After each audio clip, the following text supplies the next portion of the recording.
தெய்வம் இருந்தும் நான் கண்ணில்லாமல் வாழ்வேன். கண்ணை கண்டு உன்னை நான் அன்னை போல காப்பேன்.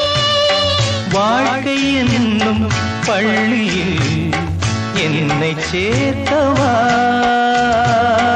வாழ்க்கை என்னும் பள்ளி